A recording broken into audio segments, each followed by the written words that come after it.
안식일 교회는 예수 그리스도의 신성과 영원한 선제성을 믿는가라는 교리 질문에 대하여 재림교회 대표자들이 역사적 신조가 아닌 성경적인 증거 11가지로 대답을 합니다. 여러분 굉장히 중요한 의미예요. 우리가 그 신조 우리도 믿어요 이렇게 대답하지 않고 성경적인 증거를 가지고 그 믿는 이유를 11가지로 대답합니다. 그래서 기독론에 관한 질문과 답변이 이루어지는 시간입니다.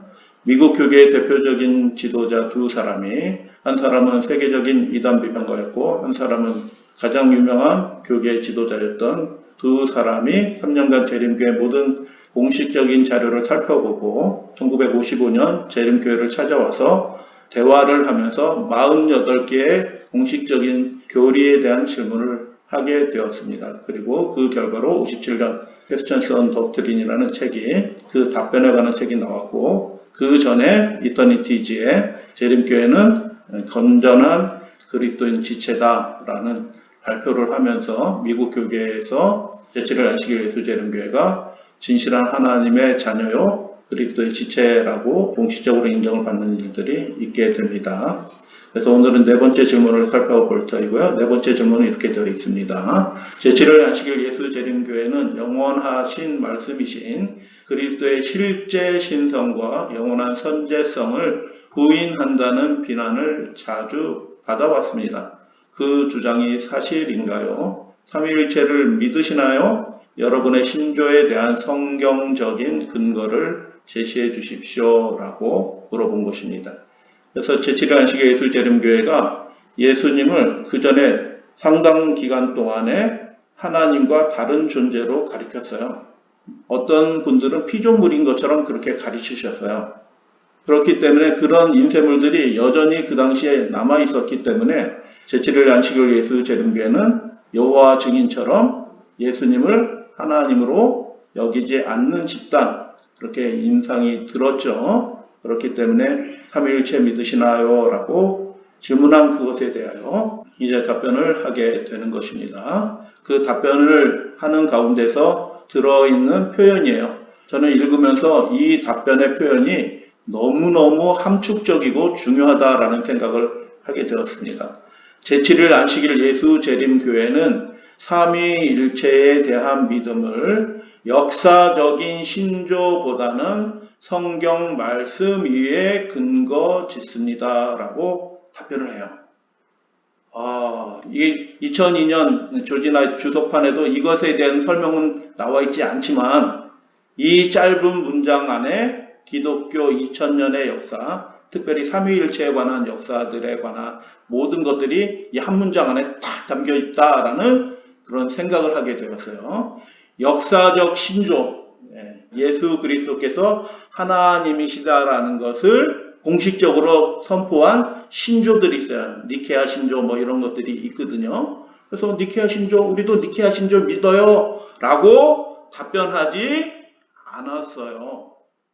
우리는 그렇게 사람들이 모여서 그 당시도 교리 합의를 위해서 모인 거고, 그렇게 교리적인 합의를, 성경적인 합의를 이렇게 선포하였지만 역사적인 신조를 믿는 사람들이 아니라 성경 말씀이 그렇게 말씀하기 때문에 우리는 그 신조를 처음에는 잘못 알다가도 받아들이게 된다라는 것입니다. 다시 말씀을 드려요. 다른 사람들이 이렇게 얘기했기 때문에 그걸 믿는 것이 아니라 우리 자신이 그렇게 성경 말씀을 확인하고 진리의 말씀을 받아들였기 때문에 우리가 그것을 믿는 것이다 라고 그렇게 답변하는 거예요. 삼위일체 교리의 기초가 역사적인 신조 위에 놓여 있는 것이 아니라 성경 말씀에 달려있다라는 것입니다. 보충 설명이에요. 그래서 우리가 믿는 삼위일체 교리는 헬라 철학의 전제들에 기초한 전통적인 그런 삼위일체의 견해들과는 다른 견해들입니다. 헬라 철학의 영향을 받은 이 원론은 인간과 관련하여 하나님을 비교하면서 하나님을 정의합니다. 하나님은 어떤 존재인가? 움직이지 않는 동인, 헬라 철학자는 그렇게 얘기하고, 신이 이렇게 사랑이 충만한 신이 아니고 무정한 존재, 이 세상 이 일에 초연한, 세상에서 벌어지는 모든 고통과 슬픔에 초연한 존재로, 무정한 존재로 그렇게 가리킵니다. 그래서 헬라 철학의 하나님은 그냥 형이상학적인 그런 신이에요. 단순한 최고의 순수한 존재가 신이다. 불변하는 존재가 신이다. 그리고 그 신은 어떤 존재다? 세상 일에 관심을 갖지 않고 세상 일과 떨어져 있는, 세상 일에 그렇게 일희일비하는 존재가 아니다라고 그렇게 이원론적 형이상학적인 신관을 가지고 들어와서 삼위일체의 개념을 설명하는 것입니다. 그래서 인간은 하나님과 분리되어 있는 존재예요. 그럼 하나님과 어떻게 연결이 되냐? 우리 영혼 안에 순수한 그 신성의 영혼으로부터 나오는 그 영혼이 우리 안에 들어있기 때문에 그 영혼, 육체 안에 감금된 그 영혼을 통하여 그 순수한 신성의 영혼, 신과 접촉할 수 있다라고 이원론적으로 하나님에 대하여 이렇게 설명을 하는 것이죠. 그래서 로저 올슨이라는 사람이 기독교 신학의 이야기라는 책에서 530쪽에서 이렇게 이야기합니다. 아우구스투스가 삼일체 주장했거든요. 초기 교부예요. 아우구스투스가 삼일체 주장을 했는데 그거에 대해서 이렇게 설명을 하는 것입니다. 보충 설명이에요. 아우구스투스의 하나님은 삼위일체의 하나님이지만 단순성과 불변성과 무정함이라는 헬라의 철학적 신학의 포로가 되어 있어서 사랑과 동정이 많으신 하늘 아버지라기보다는 위대한 우주의 황제 같아 보인다. 그래서 삼위일체, 똑같이 삼위일체에 대해서 말하고 있지만 그 삼위일체의 하나님이 가리키는, 보여주는 하나님의 모습이 성경이 가리켜주는 그 삼위일체의 하나님의 모습과 어떻게 해요? 굉장히 다른 모습이에요. 그래서 말만 삼위일체, 우리가 삼위일체 믿어요 이렇게 한다고 해서 그게 똑같은 그 삼위일체의 하나님이 아닐 수도 있다라는 거예요. 그래서 우리는 교령에 또는 신조에 기초하여 삼위일체를 믿는 것이 아니라 하나님이 친히 증거하신 이 성경 말씀을 통하여 그 삼위일체를 받아들이고 그 삼위 하나님을 믿는다라는 그런 의미입니다. 중세시대의 신학자이자 이 안셀무스는 굉장히 유명한 신학자예요. 왜냐하면 신존재를 증명한 사람이에요. 이 신존재 증명 방법이 지금도 사용이 돼요. 그러니까 이 사람은 기독교계에 굉장히 큰 기여를 한 신학자이자 신앙인이자 중요한 인물이죠. 근데 안셀무스는 하나님에 대해서 삼위일체 당연히 가리키죠. 하나님에 대해서 어떻게 말하냐 하면 하나님이 동정심을 느낀다는 것을 배격한 것입니다. 그래서 이 두 인물의 사례를 통하여 우리가 무엇을 알 수 있냐? 하나님에 관한 고전적인 기독교 교리들이 형이상학적 헬라 철학의 영향을 받은 형이상학적 완전이라는 헬라 철학의 범주에 얼마나 많은 영향을 받았는지를 우리가 심각하게 생각해 봐야 된다라는 것입니다. 그래서 우리 예수님 믿어요 라고 해도 그 예수님 안에 들어가 있는 내용이 전혀 다를 수도 있어요. 그래서 우리는 삼위일체의 교리를 역사적 신조 위에 세우는 것이 아니라 성경 말씀 위에 세운다라는 말씀에 대한 보충 설명이에요. 그래서 헬라 철학적 삼위일체 개념과 성경적 삼위일체 신앙은 다른 거예요. 엄격하게 얘기하면. 이해되셨죠? 역사적으로 초기 교회 및 중세 교회의 삼위일체 교리 자체도 온전히 성경적인 가르침을 따른 것이 그 내용을 살펴보면 아니에요. 그러니까 삼위일체 믿냐? 믿는다. 그래 똑같네? 아니에요. 예수님 믿냐? 믿는다. 그 똑같네? 그게 아니라는 거예요. 그 안에, 그 의미 안에 담겨진 내용이 무엇이냐에 따라서 완전히 달라질 수도 있는 이야기다라는 것입니다. 그래서 삼위일체 교리 자체도 변화해 왔다. 그 내용이 채워지는 내용이 설명하는 내용들이 변화해 왔고 바뀌어져 왔고 발전해 왔다라는 뜻이에요. 그렇기 때문에 재림교회 신앙도 이렇게 변화되고 발전되어 오는 것이 당연하고요. 기독교 역사 전체를 봐서도 그 교리와 신앙의 역사, 신앙이 변화되고 발전되어 왔다라는 것입니다. 이해가 되셨죠? 그래서 다시 한번 말씀을 드려요. 제7일 안식일 예수재림교회는 삼위일체에 대한 믿음을 역사적인 신조보다는 성경의 말씀 위에 근거 짓습니다. 니케아 신조를 따르는 사람들이 아니에요. 우리는 하나님의 말씀을 따르는 사람들이다 라는 것입니다. 그래서 이사야 53장 4절 말씀, 삼위일체에 관한 말씀 중에 하나죠. 하나님과 아들 하나님에 관한 이야기잖아요. 예언의 말씀. 근데 이 하나님의 존재가 어때요? 이 세상에서 벌어진 일에 대해서 무정한 하나님이에요? 초월해 있는 하나님이에요? 아니에요. 그는 실로 우리의 질고를 지시는 하나님이에요. 우리의 허물을 인하여 그분이 찔림을 받으시는 하나님이에요. 아버지 하나님께서 우리 무리의 죄악을 아들 하나님에게 담당시키고 우리를 그 죄악의 형벌에서 그 슬픔에서 벗어나도록 도와주시는 하나님이시다라고 그렇게 말씀하는 거잖아요. 할렐루야 아멘. 그렇기 때문에 초기 교회의 그 헬라 철학적 삼일체 그 하나님의 존재와 중세시대에 가르쳤던 그 하나님의 존재, 삼일체의 존재하고 실제로 성경의 하나님의 삼일체 하나님은 그 성격이 모습이 다른 거예요. 자, 히브리서 4장 말씀 생각해 보도록 하겠습니다. 우리에게 있는 대제사장은 우리의 연약함을 체휼하지 아니하는 자가 아니요 모든 일에 우리와 같이 한결같이 시험을 받으신 분이시다. 제2위이신 예수 그리스도께서 인간이 되시고 하늘과 이 땅이 따로 떨어져서 이 땅의 일에 신이 하나님의 관심을 갖지 않는 하나님이 아니라 그 하나님이 인간이 되시고 우리처럼 시험을 받으신 하나님이시다라는 것입니다. 그래서 중세 삼일체나 이신론이라고 얘기해요. 하나님 시계탑 감아놓고 이 세상을 떠나 계신다, 관심 없으시다라는 그런 이신론적인 그런 하나님에 관해서, 삼일체에 관해서 성경은 완전히 부정하는 거예요. 그래서 삼위일체를 부정하는 이설이 예전부터 지금까지 있습니다. 양태론, 아리우스주의, 유니테리언주의 뭐 이런 여러 가지 모양으로 지금도 그리고 100년 전에 미국에서도 이런 다양한 사람들이 있었기 때문에 교회 안에도 삼위일체를 믿지 않는 분들이 자연스럽게 있었던 것입니다. 재림교회 안에서 삼위일체에 대한 신앙의 변화의 추이를 잠깐 살펴보도록 하겠습니다. 1844년 재림운동이 있었고요. 교단이 1864년 공식적인 이름 제7일 안식일 예수 재림교회로 교단이 조직이 될 때 3,500명 이렇게 해서 쭉 발전하고 55년에 역사적인 대화가 있게 되는데 초기에는 1846년에서 1888년까지 초기에는 반삼위일체론이 우세하였습니다. 우리 재림교회 안에 대부분이 삼위일체를 믿지 않던 사람들이라는 얘기예요.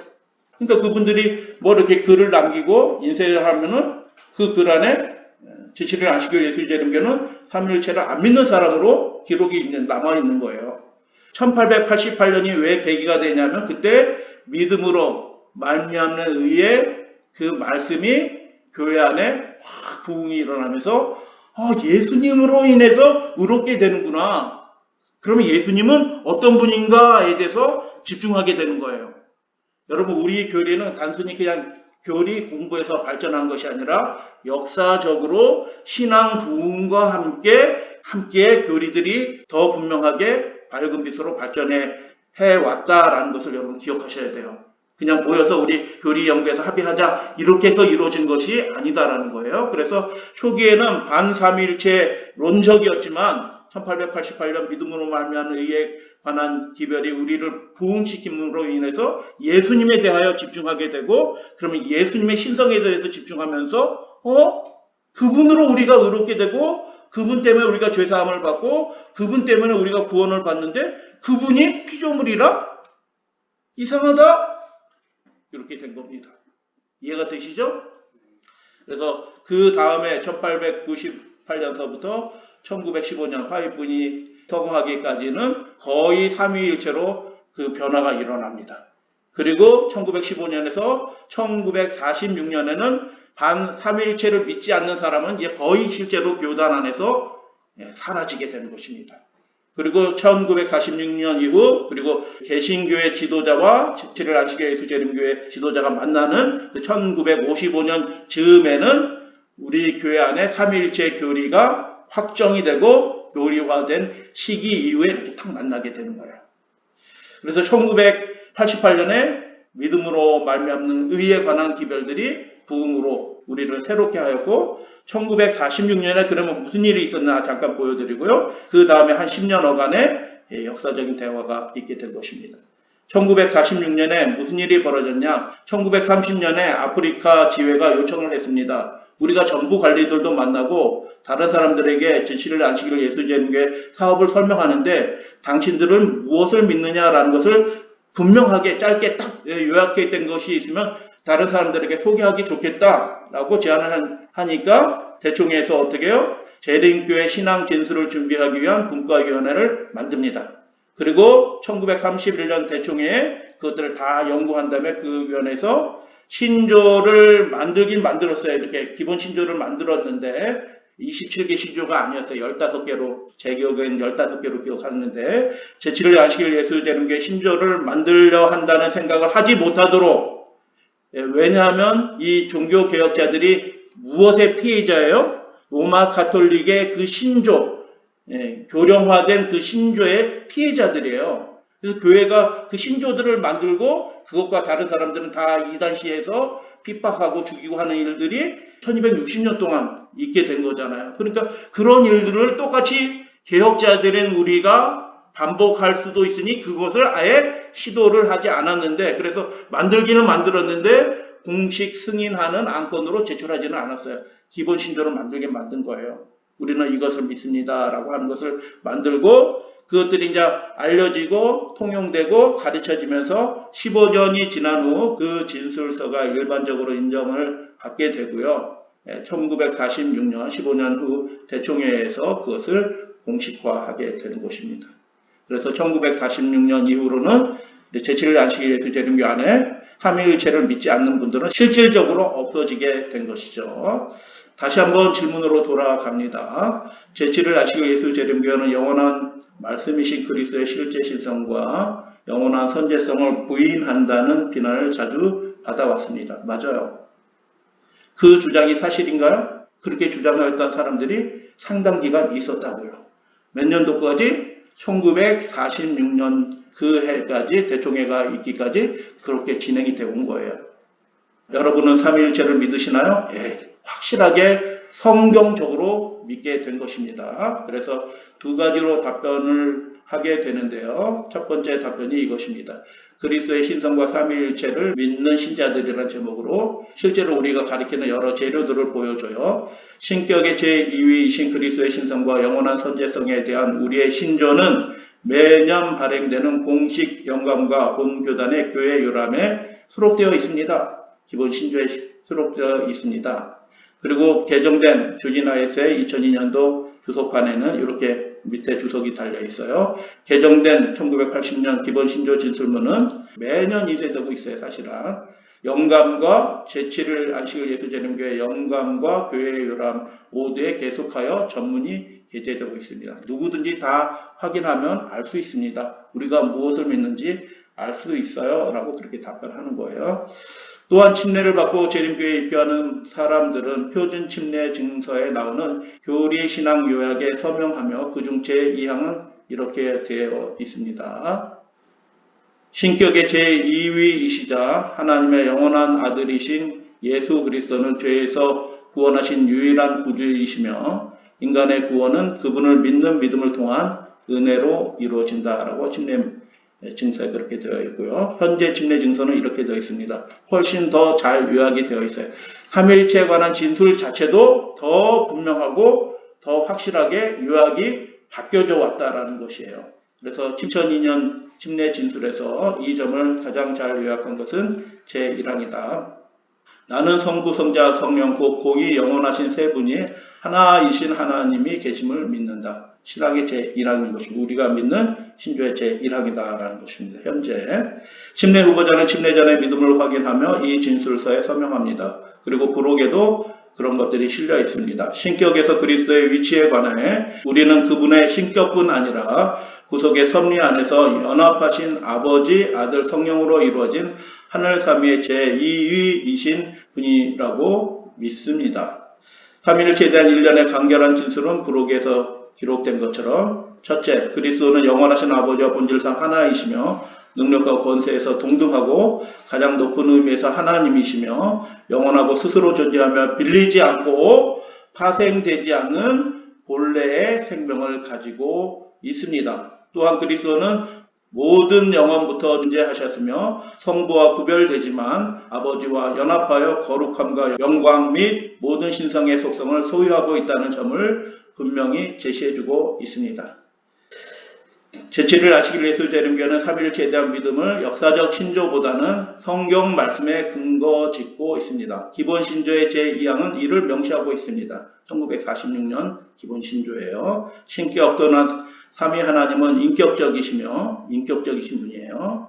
헬라 철학적인 그런 신 아니에요. 영적인 존재이시며 전능하시며 현재하시며 전지하시며 지혜와 사랑이 무한하신 영원하신 아버지의 아들이시며 그를 통하여 만물이 창조되었고 그를 통하여 구속된 무리들의 구원을 이루실 주 예수 그리스도와 그리고 신격의 제3위이시며 구속의 사역에서 새롭게 하시는 위대한 능력이신 성령으로 이루어져 있다라고 그렇게 기록이 되어 있습니다. 1980년 진술은 훨씬 상세하게 삼위일체 하나님, 아버지 하나님과 아들 하나님과 성령 하나님에 대해서 46년 그 교리 진술보다 훨씬 상세하게 기록이 되어 있어요. 한 하나님이 계시다, 그분은 창조주 하나님이다 라고 이렇게 짧게 되어 있지만 아버지 하나님에 대해서도 이렇게 아주 상세하게 그렇게 기록이 되어 있습니다.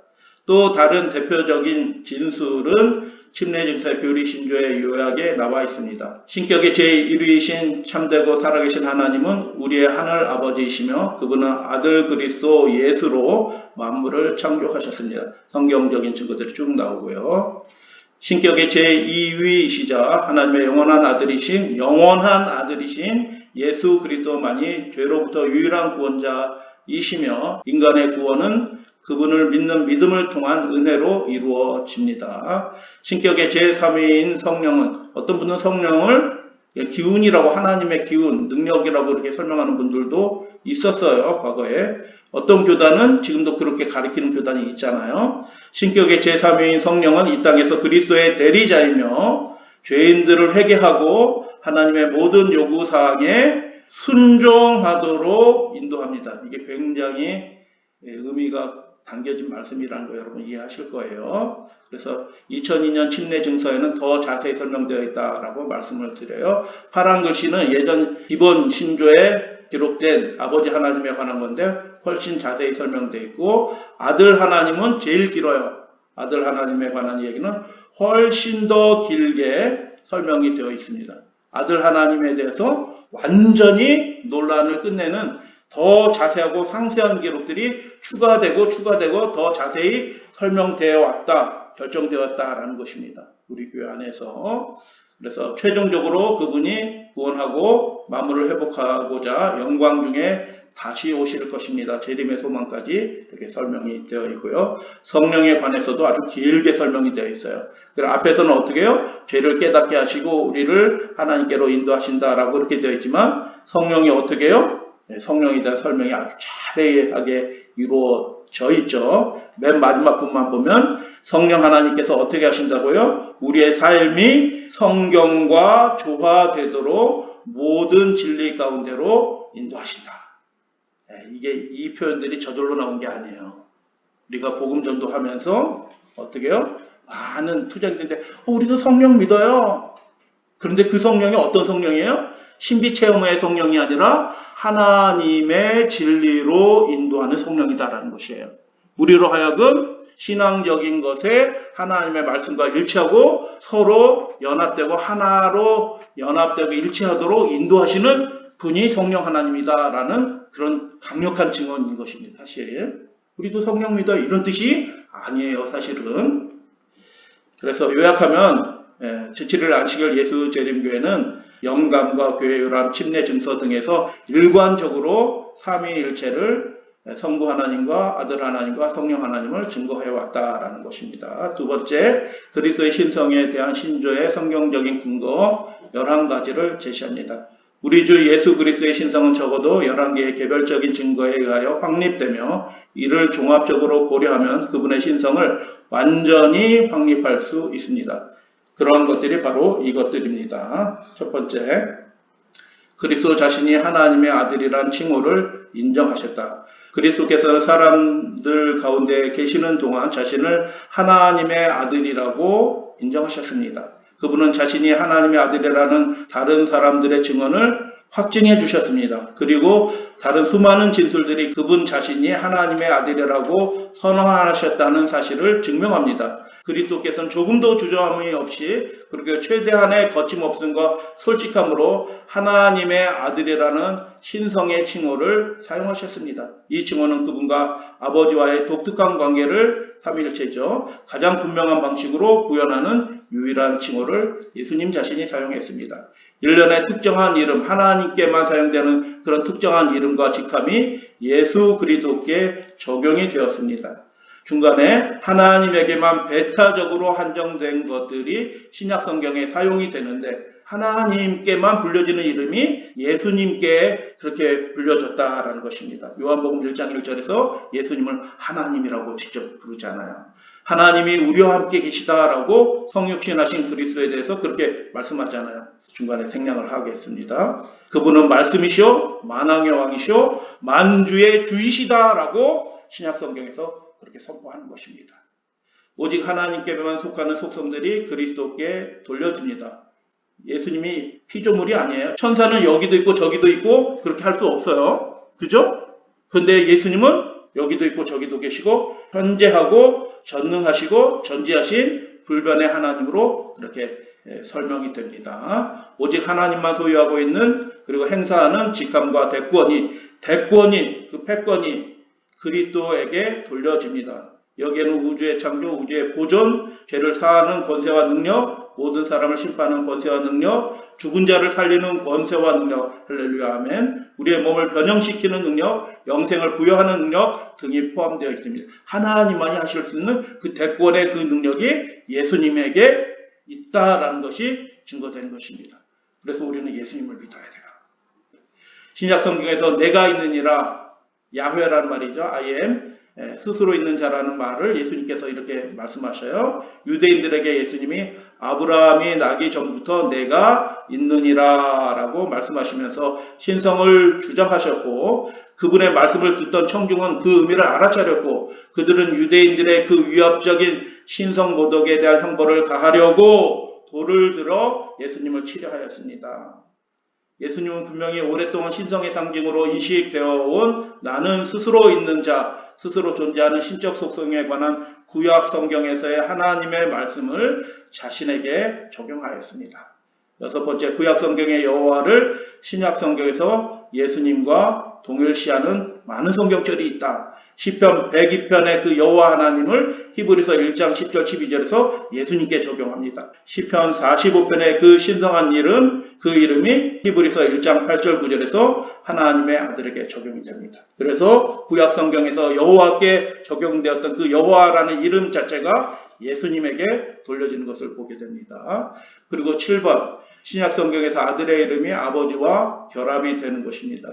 예배를 마칠 때 사도적 축복을 하잖아요. 아버지와 아들과 성령의 이름으로 축복하는 그 기도에 예수님의 이름이 들어있어요. 침례식 할 때 아버지와 아들과 성령의 이름으로 침례를 베푸노라. 예수님이 그렇게 명령하셨잖아요. 그래서 아버지의 이름이, 아들의 이름이 아버지와 함께 결합되어서 나타낸다는 것입니다. 그래서 57년판 주석에는 아들의 이름이 아버지와 결합된다라는 것에 대해서 7가지 예를 들었습니다. 아들을 공경하는 것이 보이지 않는 하나님을 공경하는 것이다. 그리스도를 보는 것은 아버지의 하나님을 보는 것이다. 그리스도를 아는 것이 하나님을 아는 것이다. 예수를 믿는 것이 하나님을 믿는 것이다. 그럼 여러분, 예수를 믿지 않는 유대인들은 어떻게 하는 거예요? 하나님을 올바로 믿지 않는 것이에요. 하나님이 직접 그렇게 말씀하셨어요. 그래서 여러분, 다 하나님 믿는다라고 얘기해도 그 하나님이 아닌 거예요. 삼위일체라고 얘기해도 그 삼위일체 안에 그 내용이 실제는 굉장히 달랐다라는 것을 잠깐 말씀을 드린 것처럼 그리스도께서 하신 일을 아버지도 하고 계신다. 아버지께서 하신 것처럼 그리스도께서도 죽은 자를 일으키신다. 마지막으로 아버지께서 가지고 계신 것처럼 그리스도 안에도 생명이 있다라는 것입니다. 8번, 예수 그리스도는 인간 가운데서 그의 전생애가 죄 없음을 선언하신, 그 누가 나는 죄 없어요 라고 그렇게 선언할 수 있는 사람이 있어요? 나 죄 없어요 라고 할 수 있는 사람이 있어요? 그런 사람 아무도 없어요. 그러나 성경은, 신약 성경에서는 특별히 예수님을 하나님의 거룩한 자, 거룩한 종, 이 사람이 행한 것은 옳지 않은 것이 없느니라, 그 속에는 불의가 없느니라, 잘못된 행동을 하지 않은 것이 아니라 그 속 사람 안에도 불의가 없다라고 말씀하고, 거룩하고 의로운 자, 죄를 알지도 못한 자, 흠없고 점없는 자라고 그렇게 말씀하시고, 죄를 범치 아니하시고 죄인에게서 떠나 계시고라고 그렇게 예수님에 대해서 일관적으로 하나님이신 거룩하신 하나님으로 그렇게 증거하는 것을 보게 됩니다. 9번, 오직 하나님께만 드리는 거룩한 경배와 기도가 누구에게 드려져요? 예수님께 드려지는 거예요. 천사도 받지 않아요. 그 경배를 깜짝 놀라서 거부하는 것처럼 거부하였는데 예수님은 그 경배를 받으시는 거예요. 10번째, 그의 신성과 사명에 관한 그리스도의 자각. 예수님 자신이 하나님을 아버지로 인식하신 거예요. 그렇게 인정하고 자각하셨다. 그리고 어렸을 때, 침례 받으실 때, 그 사명을 완성하실 때 그렇게 하셨다라는 것을 보게 됩니다. 마지막으로 여러 구약 성경의 예언적 세부 내용이 오실 자에 관한, 그리스도에 관한 세부 내용들이 그리스도 안에서 완전히 성취되는데, 그 상세한 예언들이 예수님을 하나님으로 증거하고 있습니다라는 그런 뜻입니다. 그래서 요약을 하면 여러 가지, 그리스도 자신이 하나님의 아들이라는 칭호를 인정하셨고요. 일련의 하나님께만 속한 특정한 이름과 직함이 예수 그리스도께 적용이 되고요.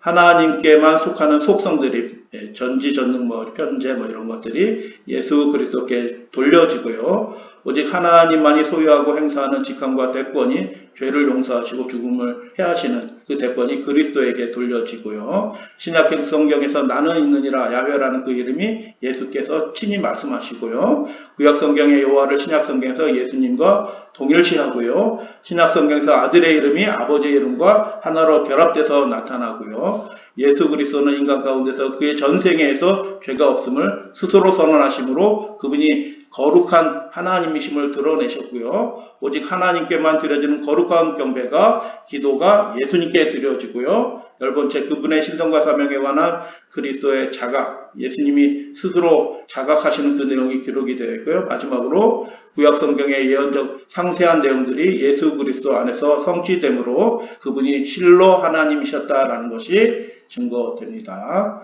그래서 11가지를 말씀을 드렸는데 이것을 종류상으로 좀 구분을 해봤습니다. 보충 설명으로. 그리스도의 신성에 관한 신조의 성경적 근거를 3가지로 구분할 수 있는데, 하나님께만 속한 것들이 예수 그리스도께 동일하게 적용이 된다. 2번째, 예수님 자신이 스스로 하나님이심을 증거하셨다. 그리고 3번째, 구약 성경과 신약 성경의 연결이 하나님과 예수님을 동일시하였다라는 것입니다. 그래서 예수님은 완전한 하나님이시자 완전한 인간이 되신 분이시다라는 것을 우리가 알게 되는 것입니다. 제7일 안식일 예수재림교회는 그래서 삼위일체에 관한 믿음을 어거스틴에 따라서 그렇게 믿는 사람들이 아니에요. 니케아 신조에 따라서 그렇게 믿는 사람들이 아니에요. 역사적 신조보다는 성경 말씀 위에 근거 짓는 것입니다. 정리하는 말씀으로 성경절 4가지를 읽도록 하겠습니다. 요한복음 8장 58절, 예수께서 가라사대 진실로 진실로 너희에게 이르노니 아브라함이 나기 전부터 내가 있느니라 하시니 저희가 돌을 들어 치려 하거늘 예수께서 숨어 성전에서 나가시니라. 요한복음 10장, 나와 아버지는 어떻게 된다고요? 나는 아버지를 믿는다 이렇게 말씀하지 않으셔요. 나와 아버지는 하나이니라 하신데 유대인들이 어떻게 했다고요? 다시 돌을 들어 치려 하거늘 예수님 스스로 자신의 하나님이심을 증거하셨어요. 그리고 요한계시록이 쓰여질 당시에 교회가 예수 그리스도의 그 복음이 굉장히 힘있게 전파되는 그 시대에 그 고난받는 그리스도인들에게 소망을 주시기 위하여 예수께서 나타나셔서 계시를 주신 거잖아요.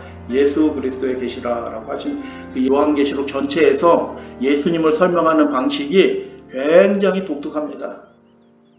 삼위 하나님을 드러내는 거예요. 근데 그들이 생각하기에 하나님은 한 분이시다라고 얘기했는데 하나님이 한 분이신데 어떻게 세 분이신가? 막 이게 설명이 안 되는데 이해도 안 되잖아요. 근데 그것을 1장부터 22장까지 주도 면밀하게 예수님이 하나님이심을 여러 가지 다양한 방식으로 증거합니다. 그래서 요한계시록은 위대한 신학적인 진술이기도 해요. 사실은 자세히 읽어보시면 야, 놀라운 책이다 라는 생각을 하게 됩니다. 예수님이 스스로 말씀하시는 거예요. 요한계시록 1장 17절 내가 볼 때 그 발 아래 엎드려 죽은 자같이 되매 신적 존재 앞에 있을 때 우리가 그렇게 되잖아요. 그가 오른손을 내게 얹고 가라사대 예수님이에요. 뭐라고 말씀하셔요? 두려워 말라 나는 처음이요 나중이니. 나는 처음이요 나중이라는 이 말씀이 이사야에서 하나님께 돌려진 이름이잖아요. 그리고 계시록 자체에서도 나는 처음이요 나중이라는 이 말씀이 하나님께 돌려지기도 해요. 같이 동시에. 요한계시록 자체에서도 하나님께 돌려지는 그 이름이 동시에 누구에게도 돌려져요? 아들 예수 그리스도께 돌려진 거예요. 나는 처음이요 나중이니 라고 누가 말씀하셨다고요? 예수님 자신이 그렇게 말씀하셨어요. 그리고 계시록 22장 12절 함께 봉독합니다. 시작. 보라 내가 속히 오리니 내가 줄 상이 내게 있어 각 사람에게 그의 일한 대로 갚아주리라. 13절 나는 알파와 오메가요 처음과 나중이요 시작과 끝이니라 라고 그렇게 말씀하셨습니다.